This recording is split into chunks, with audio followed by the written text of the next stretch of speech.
optional.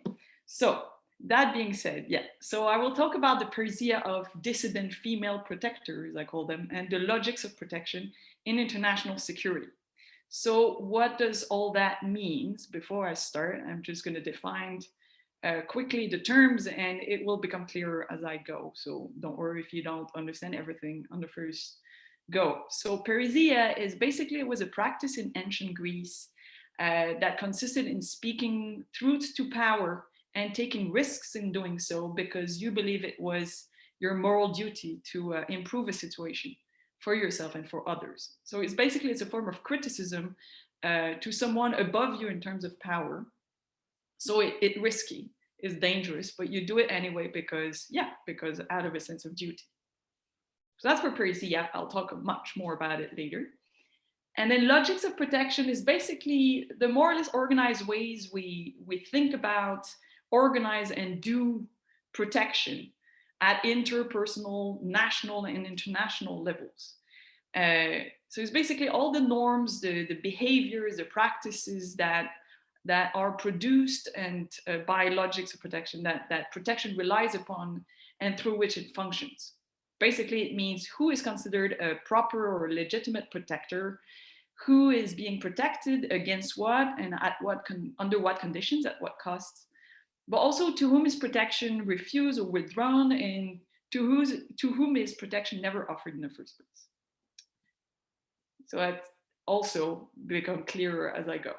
And then dissident female protectors. What I mean is I'm looking at not the official protectors like female soldiers or police officers, but I'm looking at the badasses. So the whistleblowers, the activists, the vigilantes, the dissidents. So it's basically women who decide to protect their communities, but from outside or very uncomfortably within and against the dominant institutions of protection. So if we look at, I have a lot of different figures I want to look at, but today I decided to take only three. I'm not sure I'm going to have time to go through all three, but anyway. The first one is Malalai Joya. She is an Afghan woman who in 2003, she stood in front of the Constitutional Assembly in Afghanistan, and she gave a speech in which she said basically, this assembly is full of warlords and war criminals, and they should be prosecuted. And then her mic got cut off and she got kicked out. And then later on, she was elected to parliament and she kept saying that same thing, and she was kicked out again 2 years later. And she started touring internationally in Western countries, mostly denouncing the occupation and the military interventions in her country. So her life has been threatened ever since that first speech. Second figure is Chelsea Manning. Chelsea Manning is a US private, so soldier basically. And in 2010, she leaked thousands of documents to WikiLeaks about the abuses of the US in Iraq and Afghanistan and in diplomacy in general. And she also came out as a trans woman. She was sentenced to 35 years in prison. And then Obama commuted her sentences, so she came out, she got out of prison in 2017, then she went back again for a year in 2019 when she refused to testify in front of a grand jury against WikiLeaks. So that's the second story. And the third story is Greta Thunberg. I guess we all know pretty much the story here. But in 2018, when she was 15, she started school striking in front of the parliament, the Swedish parliament, for the climate. And she was soon joined by thousands of children around the world who became striking every Friday. And then that's when she got invited and started giving all those speeches that we saw and heard probably in different institutions. She's demanding action on the climate crisis, basically. And she was virulently attacked by many, including, for example, an Alberta oil company who produced a picture of what was basically Greta Thunberg being raped. So what do these three women have in common? Or girls. So basically, they all snapped. They all reached their breaking point, right? And decided to speak out or act. Sorry, the cats. So they decided to speak out or act out against the different authorities who claim to be acting in the name of their security or their protection. So basically, they call BS, or they call bullshit on the claims that they are being protected, that they are even protectable, or that they are protecting, in the case of Manning, for example. And what it did is that, what I argue they did is make visible and disrupt the dominant logics of protection that give different authorities the ground to govern in relation to security.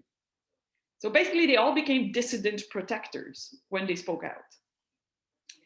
But more importantly, I will argue that what they did can be seen as a form of contemporary parrhesia. So basically, they all did the 5 things that Foucault associated with parrhesia. Frankness, so they all spoke frankly, saying as directly and as directly as possible everything they have to say without concealing anything. And then there's truth, so they all spoke what they saw as important truths. That's a word I can pronounce, but anyway. And then they all took some kind of risks in doing so. So it all involves some kind of danger, as we saw with the consequences that they faced.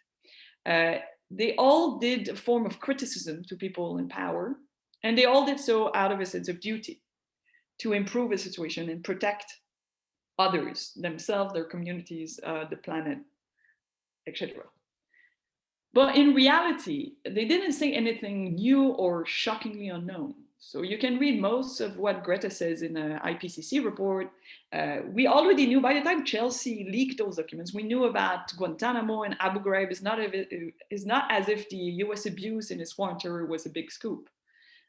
And Malalai Joya was saying what many were already saying and had said before, about the human rights abuses that had been committed in Afghanistan and were still ongoing. So why all the drama, basically? Why did they face such reactions and consequences? That's what I'll try to answer. So basically, I'll start with the work in feminist security studies, is kind of my field, who studied a lot what they call the logic of masculinist protection. And so that's going to be my starting point. I'm trying to complicate a little bit that work to get to the logics of protection, so the multiple and many logics in which we are embedded. And then I'll talk about parrhesia, what the hell is this, and it's been studied by Foucault and others in social sciences, so I'll say a bit more about that. And then, inshallah, if everything goes well, I'll go through the 3 cases and quickly see how that applies and what comes out of those cases, what we can learn from them. All clear up until now? Haven't lost anybody yet? Good, okay. So let's start with this video, and afterwards I'm gonna talk more about it. So just give me a second to share my screen.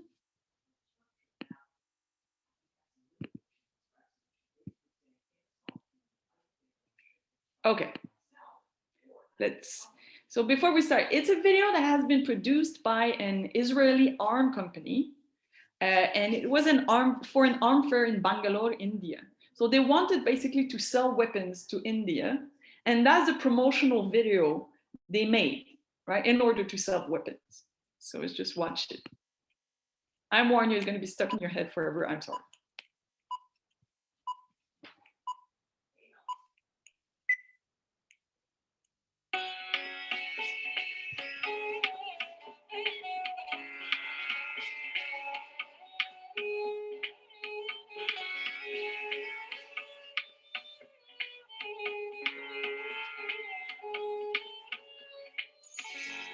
Together for so long, trusting friends and partners. What more can I pledge to make a future strong?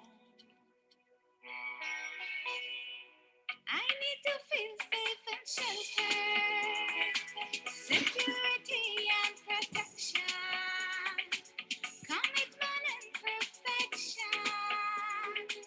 Defense and dedication. Together, forever, I will hold you in my heart. Together, forever, we will never be apart. I believe in you. You believe in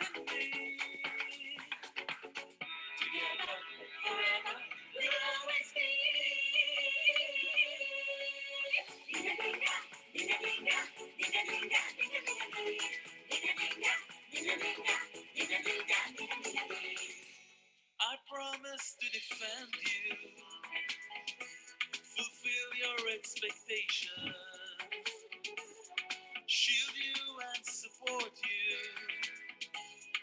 meet my obligations. Together, forever, I will hold you in my heart. Together, forever, we will never be apart. I believe in you. You believe in me. Together, forever, we will always be. Ring-a-ding-a, ring-a-ding-a, ring-a-ding-a, ring-a-ding-a, ring-a-ding-a. Ok, alors le reste est un peu répétitif, alors je vais arrêter. Euh, ok. Alors, c'est pas moi qui ai inventé ce magnifique vidéo, mais ça va servir d'exemple assez très parlant pour ce que je vais dire maintenant. Fait qu'en gros, sorry, I switched to French without even realizing it. So basically, I did not make that stuff up, but it's gonna be a great illustration of what I'm gonna talk about. So basically, in feminist security studies, a lot of scholars have looked at what they call the logic of masculinist protection that is used to maintain the status quo and justify the use of force. So what it means basically is it divides society between the protector and the protected. So basically the just warriors and the beautiful souls. So in that story, you have, men in general are potential or actual protectors, and women are seen as the beautiful souls in need of protection, as you well saw in the video. So it's an unequal relationship. So the protector has access to force, knowledge about threats, and makes decisions about how to address them. And the protected exchange some of her autonomy and independence for a promise of security, for a promise of protection. I believe in you, you believe in me. Anyway, so you see, it's that kind of relationship. So it works on an interpersonal relationship, if you think through patriarchal relationship, for example. So heterosexual kind of patriarchal romance is one example. But it also works at national level, where some state officials, like police officers or firefighters or politicians, erect themselves as protectors, and the rest of the citizens, the rest of us, become the protected. So we exchange some of our freedom and autonomy in exchange for security and a promise of protection. So a great example of that is le go and the curfew right now, for example. So we exchange some of our freedoms and we receive a promise that we're going to be protected. Another great example are anti-terrorist laws, for example, where we're going to allow the government to curtail some of our freedoms or even spy on its citizens. And in exchange, we're going to be protected. So that's kind of the deal. But it also works at an international levels, as you saw in the video again, where some states, make themselves the protector, the just warriors who are going to protect those other states who are then feminized and seen as vulnerable and in need of protection. So in that video, obviously, had Israel promising to protect India in this very obviously gendered way, right? But it was also, the stories that were told in the first Gulf War, where Kuwait was seen as this feminized state who needed protection from the US, who were kind of the just warrior, protecting them from the barbaric Iraq. But it was also very, very present in the war on terror in Afghanistan and Iraq. We were justified on the ground of protecting Afghan women, especially from, the beautiful souls from their barbaric men and cultures. So that's basically how it works. But the feminists in security studies have long said that it sometimes worked like a racket. So it's basically you are protected as long as you behave. But if you refuse to exchange some of your freedom and autonomy, then not only is protection withdrawn from you, but you become liable to attacks. So the protectors become often your main threats, and you're going to be blamed for it afterwards. So basically, if you're a good protected, if you behave, then you should never need protection, right? So if you don't dress like a slut and don't go out at night, then why would anything happen to you, basically? So we very often end up paying with our freedom for protection that is never provided because it doesn't need to. So the same way as if you respect the laws and if you respect the policies, then you should never actually need protection. But okay, so it can be a racket, so that involves kind of violence and threat, but it can very often involve more like benevolent or caring protection, right? So like the father protecting his teenage daughter, for example. So between the bullies and the white knight, there's a continuum. And what feminists have been saying as well is when women do protect as soldiers, for example, or police officers, they're very often still seen as beautiful souls in need of protection from their colleagues. So there were a lot of stories in the US, for example, during the war on terror with soldiers, especially one soldier was made prisoner of war, Jessica Lynch. And there was this great rescue organized to save her. And even though she was a soldier, she was always presented as this kind of damsel in distress. So that's kind of a trope or a narrative that we find very often in security narratives. So that's kind of my starting point. From there, I think we can complicate this a little bit. So first of all, it's not one universal logic of masculinist protection. And there are many different logics, even within that gendered logic of protection. So for example, the nuclear strategist, the frontline soldier, and the political leader, they're all protectors, but very differently, right? And it can be the soldier on the battlefield as in relation to his teenage daughter, he's a protector, but very differently. So it's already a bit more complex. But also there are many different logics that function in and through each other. So it's not only a gender logic of protection, it's also the colonial or imperial logics of protection, race logics of protection, settler-colonial logics, sexual or hetero-homonormative logics of protection, etc. So there are many different logics that are separate but work together, are constructed together. So in the video we saw, for example, you have obviously the masculinist logic of protection or the gender logic of protection, which also implies a sexual or heteronormative logic of protection. But you also have the race logic of protection, where Israel has to be white, right? As white as possible. And you also have the colonial, the imperial logics of protection, so etc. So there are many different logics that work together, and they have to be contextualized. So again, it's not one universal logic that one size fits all that works in any context everywhere. So for example, the race logics of protection might be very different in the US as in Israel, in Brazil, or in Canada.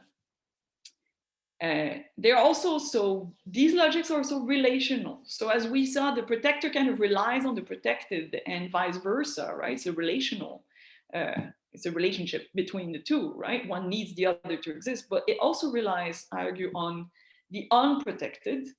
So the ones to whom protection is withdrawn or refused. So you need those who don't behave so that the protected knows how to behave, basically. So it relies also on the relationship between the protected and the unprotected, and what I call the unprotectable. That's a lot of protect in one sentence, but whatever. The unprotectable is basically the ones to whom protection was never offered in the first place. So those who, they don't refuse the deals, they were never made a deal in the first place. So you could think of the homeless people and the curfew right now, for example. So to whom protection doesn't really apply.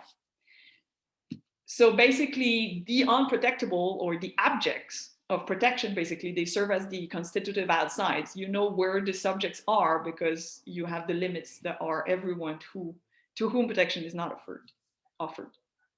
Again, it might become clearer as I go. And finally, it's not an either or logics, as in you're either protector or protected. You can be a protector and protected and or unprotected and or unprotectable at the same time. So for example, the trans soldier is officially a protector, but can also be seen as protected, unprotected, and unprotectable at the same time, different depending on the situation, as we'll see if we have time with just men. So basically, all those logics, they work through different forms of power. So they work through coercive, as I said earlier, the coercive force of power. So for example, the police, right, the threats of violence or the great demonstrations of force. But they also work through disciplinary form of power, which means all the CCTV cameras, data surveillance or security screenings, etc. So basically, how it works is that we learn how to behave to be a good protected because we could always potentially be watched, which means that you internalize norms and ways to conduct yourself without any intervention from power. So for example, is you're going to respect the curfew, not necessarily because you're afraid of the police, but because your neighbor might call them, right? You can always be watched. So this disciplinary forms of power in which we internalize norms and behaviors and ways of being, basically. And then it also works through, as I said earlier, the governing or the pastoral forms of power, which means the benevolent care, right? So it's kind of the pastor who's going to guide you towards salvation, right? De la grandeur de son âme, you know? So Foucault said it's conduire des conduites. It's going to kind of conduct your conduct. For example, that was very, very present in the War on Terror. So it's a bit dated, but we're still stuck with this today, this logic that you either choose security or freedom. That came at a very specific moment in time. So the War on Terror, for example, there were all these laws that were passed to, curtail our freedoms and spy on us to justify this fight against terrorism. But in Afghanistan, for example, there was this very much presenting the bombing as liberation and as protection for those people. So, for example, the US at some point decided to drop food alongside bombs in Afghanistan. So you have these two logics together, these two forms of power, coercive and pastoral, that very much work together. So so basically, as I said, you kind of internalize how to behave and who to be in relation to those logics. So you're either the subject of protection. So if you're a potential protector, you're going to learn to exhume physical self-confidence and behave in a certain way that's going to make people trust you in your protector's role. But also, if you're protected, then, as I said, you learn how to dress a certain way and not do certain things and avoid whatever. And then when you're an unprotected or unprotectable, you're very much aware of not to trust the official protector. So you're going to have all these strategies to avoid having to deal with the protectors. So if you're indigenous or racialized or Black, you're going to probably avoid the police. If you're a sex worker as well, if you're a homeless person, you might hide in the toilet in order not to face the police. So the objects of protection, the unprotectable, also learn how to behave in relation to those logics. So basically, it's not only about providing security in terms of military or state power, it's about protecting social orders, the status quo, and the symbolic and the actual borders that keep them in place. But the thing with protection is that it's always bound to fail. It's impossible to protect people all the time. And it regularly fails. And the thing is, we know it. So why do we accept the deal? Why does it work? But it works through an economy of fear, right? So we accept the deal in exchange for a feeling of security. So in the end, logics of protection basically are about protecting those open secrets from ourselves. So they offer truths about protection, and we accept those truths in exchange for a feeling of security and protection. So we know the curfew might not work, right? Or is based on who knows what kind of data, but we still accept it because we want to feel safe. So it's basically logics of protection become performative in the sense that it is not, it is true, therefore submit. It is, I submit, therefore it is true. So like I take my shoes off at the airport and I get my bag searched at major events so that I can feel protected. And in the end, protection is through these acts that it becomes enacted into existence. All right, it didn't exist, in the absolute. Does that make sense? Yeah. Okay. But the thing is, so in feminist security studies, a lot of people have looked at how the logic of masculinist protection works, how it is intertwined with race or colonial ones, and they have looked at how female soldiers, for example, always put back into the beautiful soul position. But there's been very little attention to how these logics are resisted. And is a protector always the one who carries a gun, right? And the badges and uniform. So if we take Malalai Joya, Chelsea Manning, and Greta Thunberg as protectors, well, I argue they are protectors, and they do resist logics of protection, even if they reproduce some of their functioning at the same time. So there might not be a great escape or a great outside of logics of protection, but it doesn't mean that it's never challenged or resisted. And it doesn't mean that being a protected is always just blind obedience and submission. And it doesn't mean it's pointless, basically. So we need to kind of think of resistance as not necessarily a break from or an escape from logics of protection, but resistance nonetheless. So that's when I turn to Parrhesia. Yeah? You're still with me? Okay. I'll take all the black screen to be a yes. Okay, so Parrhesia, basically, that's where Parrhesia comes in. So as I said before, Parrhesia is, well, if I read Foucault's definition, Parrhesia is a verbal activity in which a speaker expresses his personal relationship to truth and risks his life because he recognizes truth-telling as a duty to improve or help other people, as well as himself. So basically, it involves 5 core elements, according to him. So there's a frankness, as I said. So it's not like rhetoric or flattery. You say as directly as possible everything you have to say without concealing anything. Then it's about truth. So the person says what she believes to be true.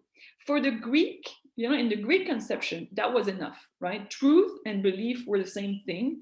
In Parrhesia, if there was a proof that what you say is true, it was your courage. So the proof of veridiction, the proof that what you're saying is true, was because you had some moral qualities. So I'll come back to it, to that notion of truth. Then it involves criticism. So again, it comes from below in terms of power to above. So it's an oppositional practice that is rooted in disobedience. Foucault said, where there is obedience, there is no Parrhesia. There cannot be Parrhesia. So it's very much rooted in criticism. That's 3. And then there's danger. So again, because of that difference in power, it involves some risk to your well-being and your security. So because you risk being punished by the powerful. And then it's duty, it's moral duty. You're free to remain silent, but you choose to speak the truth anyway, because of that moral duty, right? Towards truth, towards yourself, and towards others. So basically, in Parrhesia, the truth is not epistemological. It's not like a scientific truth. It's not something that needs to be discovered and demonstrated. Truth is political. So the truths are already there. What is needed is someone courageous enough to speak them. So basically, Parrhesia is not about the content of the truth. It's about the act of telling. So it's not about me or this. It's about me saying this. And the fact that once I've said it, there's no turning back.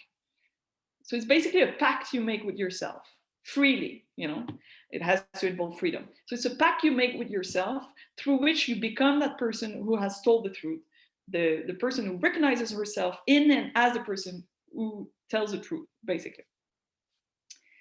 So there's this kind of deal you make with yourself that you're going to be that person. And then it's basically saying the emperor has no clothes, right? It's saying something that's already known, but that needs to remain untold for things to keep going. So it opens up possibilities to change who you are and to change others, right? It produces effects that are not known in advance. So basically, the question that sums up Parrhesia is not what are your reasons, but how dare you? Hence the enigmatic title. So it's basically the reaction to Parrhesia is always kind of shocking. How dare you? Because of those elements that it involves. I'm going to skip that. But basically, there are 3 different modalities. No, okay, I'm not going to skip that, but I'm trying to go fast. Anyway, so there is the political Parrhesia. So there are 3 modalities. There are 3 different aspects of Parrhesia that the 3 are always there, but I separate them so it's easier to understand. So political aspect of Parrhesia is about not to be governed that way, like that by these people at this price. So it's about the way we are governed, the way we are led. It involves, in that modality, it involves a kind of a challenge blackmail game. C'est du chantage. So it's basically, I dare you to punish me, right? I'm going to tell you a truth you do not want to hear. And if you punish me, then I was right about you. And you're going to prove to everyone that I was right about you not being able to hear that truth. So this kind of game is what makes it dangerous, but also what kind of offers some kind of hope that your speech is going to be met with respect instead of punishment. But it's also what forces power to either deny, reject the truth, and punish the truth teller, or allow the truth to enter the political domain. And then it's also an ethical practice. So for Foucault, ethics is about the relationship we have with ourselves. It's how we care for ourselves in order to care for the police, for your community. So it's about potentially changing or refusing who we are through promoting a kind of ethos grounded in courage, disobedience, criticism, and freedom. So if we think logics of protection, it's a way to refuse our subject position within it, right? By promoting an ethos that is grounded in disobedience and courage and criticism and freedom and all those things. So basically, there's a scholar, Nancy Luxon, who says that Parrhesia, it goes beyond, it's not only your own self, it shows others to consider changing who they are as well. So she says it allows the audience to cultivate and exercise skepticism towards authority, and yet finishes with an enabling self-cultivation and trust, rather than in the disabling paralysis and dependence. So anyway, that's basically what I just said. So Parrhesia is therefore an ethical political practice that opens up the space for new possibilities of being, the ethical, and doing with and over others, the political, to emerge. So it opens up different potentialities. But for Parrhesia to do that, it first has to be heard and recognized as such, right? And then who can tell the truth and be heard, and with what consequences, is very different, right? So it depends where you're positioned in terms of power. So how much below in terms of power can you actually be heard or speak? So there's a third modality that I add, that is the judicial Parrhesia. Judicial Parrhesia is basically someone in a profoundly unequal situation who speak truth to the injustices committed by the powerful. So it's basically, for example, the unprotectable who is going to speak truth about the violence of the protector, for example. So in that modality, in terms of justice, it's about how to constitute power out of powerlessness and create a community of responsive listeners. So it's basically, how can I be heard, by the powerful who has committed injustices towards me. So it's basically how to make sure your voice gets to be heard when you have no space at the table, right? When you're not in parliament. And it's how to be heard, right? So for some people, the mere fact of speaking is already a challenge to power. So the how dare she might not necessarily be about me saying this, it's about me speaking, right? Where I should have been silent and grateful.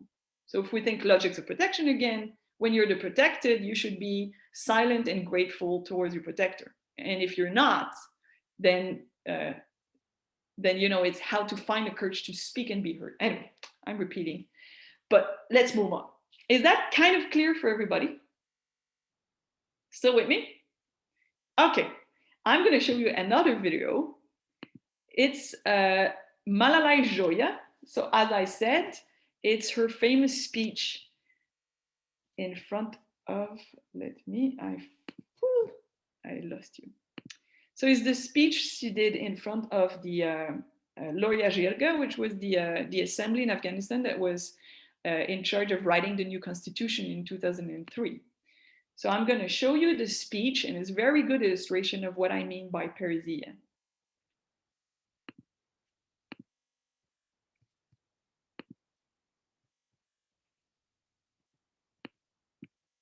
Can you see it?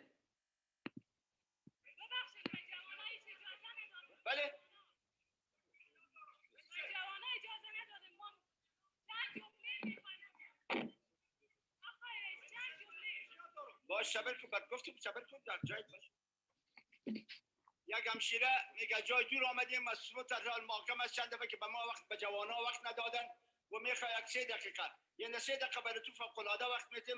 بفرمایید. اسم من ملالای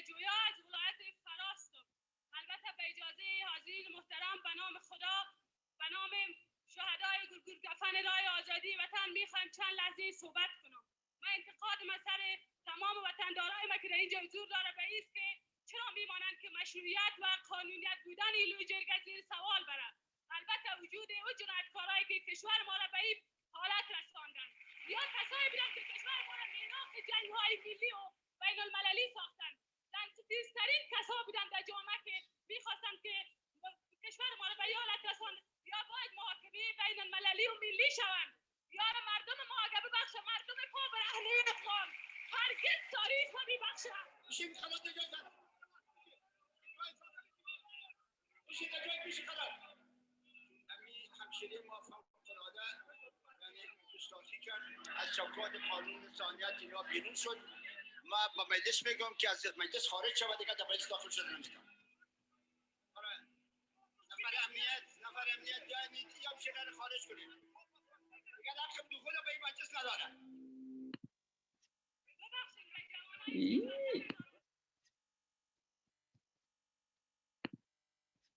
Okay. So thus spoke Malalai Joya. After that speech, so as I said earlier, she got elected to parliament 2 years later. And then she got kicked out after 2 years for calling it a zoo. So she kept saying the same thing over and over again about the presence of warlords and war criminals who should be prosecuted and should not be in power. And then she started, well, after that first speech, started touring internationally to denounce the occupation by the US and other countries, Western countries, the occupation, the military interventions in her country, and the complicity as well of anyone who would remain silent on the presence of war, in the presence of warlords and war criminals in the parliament, which means she was extremely critical of the Kazakh government, for example, and the complicity of Western states who would close their eyes to the fact that the warlords were very much in power, still in power, in order to present their intervention as success. And it might sound dated today, but the last tour she did was in 2018, because the US tried to present the Afghanistan as a success story, right?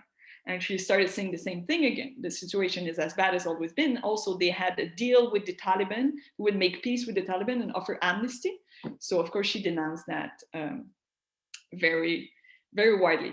It's also very still pertinent today because we are still stuck with the image that was built partly, it was there before, but partly during the war on terror, presenting Muslim women as passive victims in need of salvation and liberation, right? And the Projet de Loi 21, for example, is a very recent example of that.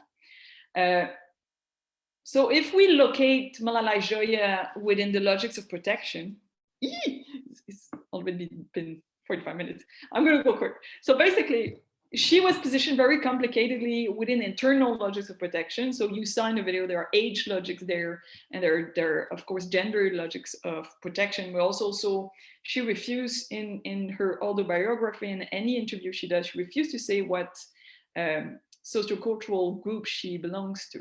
So there are many different peoples within Afghanistan, and there's a lot of complicated history between them. She refused to say where she is in relation to that. There's a lot of complicated way internally in which she is located within logics of protection as the unprotected, unprotectable, as the protector as well of a kind of familial national tradition of resistance. Her father was fought the Soviet, her grandfather fought the British, etc. But I'll skip that. I want to focus on the international logics of protection. As I mentioned before, it was a lot through the gendered imperial logics of protection that the war on Afghanistan was declared. So Muslim women, and Afghan women in particular, were seen as the ultimate beautiful souls, right, in need of salvation or protection by the West.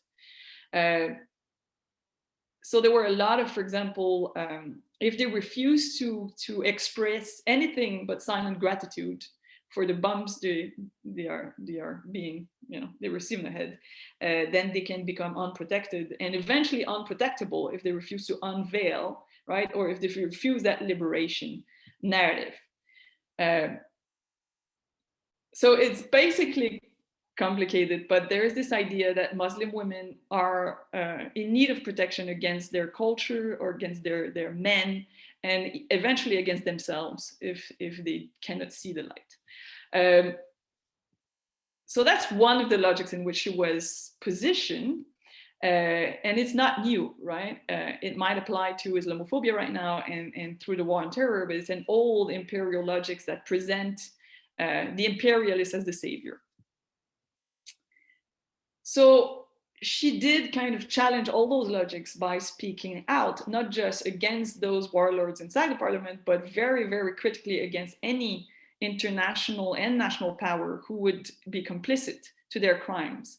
So she was very much speaking through to the hypocrisy and the complicity of any power would turn a blind eye to the atrocity. She was also very vocal about the fact that the situation of women was not better or even worse in some cases than under the Taliban. So it was also calling out the hypocrisy of presenting that as liberation. So I have to go quite quick, but it's basically what is very particular about her Parrhesia is the invariance of her speech. She would repeat the same thing constantly. So she was also in the end a protector of that truth that needed to be told without changing a word, right? So she was very, in terms of political Parrhesia, she was very anti-political in a way that she would not compromise and she would refuse to play the games. So she would refuse to exchange power, privilege, and protection in exchange for her silence, basically. So there's also this whole thing that she challenged different logics of protection, including political ones, including electoral democracy, in a sense. Yeah, you can ask me more questions about that in the Q&A. But yeah, she was, yeah, I'm gonna stop there. But all this to say that it is the closest, one of the closest case I found to the Greek version, right? She's within the institution, she uses her verbal speech against it. But there are many other strategies, you know, and other ways to do Parrhesia. So that's where I would turn to Chelsea Manning or Greta Thunberg. But I don't have time now, but you can ask me in the Q&A. So basically, but you can finish your examples. And okay. We'll get to the Q&A at 1. Okay, that's good. So I'll go through Chelsea Manning very quickly. So if we go to Chelsea Manning, she typed in 2010. She started typing on her computer, "I feel like a monster," like multiple times, and she was referring partly to her gender identity, but mostly to her job as an intelligence analyst in the U.S. military. So she was very conflicted about what she saw and read while she was serving in Iraq. So she kind of uncovered a lot of dirty stuff, let's put it that way, happening while she was in Iraq. And she was extremely isolated from her unit because she was a then very openly gay man, and Don't Ask, Don't Tell was still in place, right? And well, she presented as a then openly gay man, but she was also struggling with her gender identity. So all these stressors, right, kind of led to her leaking hundreds of documents to WikiLeaks and coming out as a trans woman to her supervisor at the same time. So basically, she was quick to be hailed as either a hero or a traitor. So it was either she was presented as one among a long line of courageous whistleblowers acting out of political and moral motive only, and anything that had to do with her struggles with gender identity or any personal issues and emotional distress were a smoke screen, basically, to kind of, so it had to be kept personal. So that was the hero narrative, and the traitor narratives, you know, saw her as a narcissistic traitor who acted out of revenge and craziness, basically. None of the mainstream LGBT organizations came out to support her. Many trans people associations, especially those fighting for the trans in the US military, were among the most critical of her.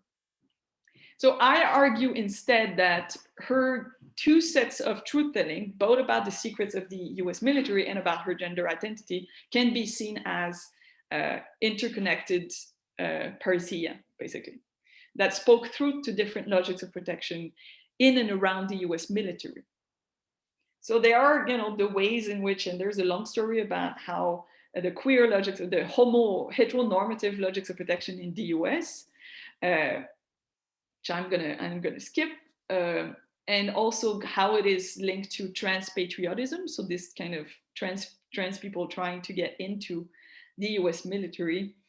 What can I tell you without telling too much? Yeah, basically, when she was serving, the US military did not allow trans people back then to serve in the military. Manning, like many other people, said that she joined the army in the hope that it would cure her of her gender identity. It would make a man out of her, which is interesting because in the US military, there are 3 times more veterans. No, trans people are twice as likely to join the military than the rest of the population. So basically, there are a lot of trans veterans in the US. Many of them said that they joined in the hope that the US would kind of cure them from their gender identity. So basically, the US military is not only protecting the free world, right, democracy through everything we just saw with Malalai Joya, they're also protecting a certain gender or sexual order within the US. And they also can be seen as protecting you from yourself, in the case of trans people, for example, trans women in particular. So Manning, when she presented herself as an openly gay man, was the unprotected because she refused the deal of the don't ask, don't tell, which meant that you don't tell us and we don't ask. And therefore the deal is you're going to be one of us, so you're going to be protected. And she was very open about presenting herself as a gay man. So she was the unprotected in that sense. She was the unprotectable as a trans woman who could simply not be, right? And she was also the official protector as a soldier. So she was all of those things at the same time. When she came out and when she leaked those documents, she was criticizing the culture of secrecy and hypocrisy, right? That are involved in the US military. So it's basically, she was speaking truth about the violent and immoral conduct of the US in its war on terror, but she was also speaking truth about the presence and grim realities of many trans soldiers within its rank, but she was also speaking truth about the complicity of homonormative and trans patriotic subjects. I'll get to that if you want in the Q&A, in uncritically participating in relating such open secrets. So basically the deal is, if you want to be protected, if you want to be a protector, right? If you want to be part of the US military, it's you have to be white often and be very masculine if you present as a man, and basically be heteronormative and homonormative. So you have to uphold all those norms about how to be a sexual subject, but also more importantly, you have to buy into US patriotism. You have to kind of have this loyalty to the state, even more than other people, right? That's the deal, if you want to. And it's on the backs of all those who by action or design fail, right, to uphold those norms and to embody those norms. So Chelsea Manning, by leaking those documents and coming out at the same time, I argue, is a form of Parrhesiastic, like truth speaking to all those different sets of truth in relation to logics of protection. So what I say is basically the game here for her was if you don't protect me from my secrets, then I will not protect you from yours. So through her Parrhesia, she turned herself into the subject that she could not be, basically, by transgressing military codes of conduct and normative codes of gender, sex, and sexuality. So I went very fast here, but if you want, we can talk more about it. It's basically to say that through those cases, we see how through Parrhesia, you do reproduce some logics of protection, and you do challenge some. And then, yeah, I'm going to stop here. But basically, it's just one version of the story. So when I say is how to read those cases through Parrhesia and through logics of protection, but there are many versions to those stories, and it's not about if we like those people or not, and if we agree with what they did or not. It's really not the point here. It's the idea of how we can read what they did and what it does to logics of protection. I decided to present only individual cases, but I do argue that it doesn't have to be an individual, like one person. So I did work on the Gulabi Gang, vigilante group of women in India, and I worked on I Don't Know More here in Turtle Island, Canada. And I'm also working right now on Me Too as a form of collective decentralized Parrhesia. So I argue it doesn't have to be an individual practice, but that's one of the limitations of Parrhesia as it is often used, is that it kind of tends to lead to a kind of hero worshipping. And that leads to individual exceptionalism. So like Greta Thunberg becoming a hero to the point where we don't hear what she says anymore. So it's not really about me saying this, it becomes more about me, right? So that's one of the limitations of Parrhesia, because no matter what they say, the content of their critiques, it ends up sometimes reifying, what they're trying to undermine. For example, Malalai Joya, the mere fact of speaking for a lot of Western listeners kind of was a proof of the newfound liberation of Afghan women, even though she said the exact opposite. So there's this way about Parrhesia being complicatedly, kind of being able to puncture some logics of protection while others remain intact, right? And how it sometimes leads to some form of hero worshipping, which is also why I want to pay more attention to collective decentralized form of Parrhesia, like Black Lives Matter could be one of those as well. So that's kind of one of the avenues that we can discuss more if you want. But it's basically now in a time when truth doesn't have the power it used to hold over people, when like the line between truth and lie is being eroded, maybe looking at truth speaking as a political practice rather than as a epistemological or scientific one, while always grounding it in a power relations that making possible or not, and riskier for some than others, kind of offers interesting way to think about truth, about power, and about protection today. So that's it. I'm going to stop here. Thank you. Thank you so much, Beatrice. I see some people that are used to work in Zoom now, uploading with those little emojis. Thank you, everyone. I'll just stop the recording now.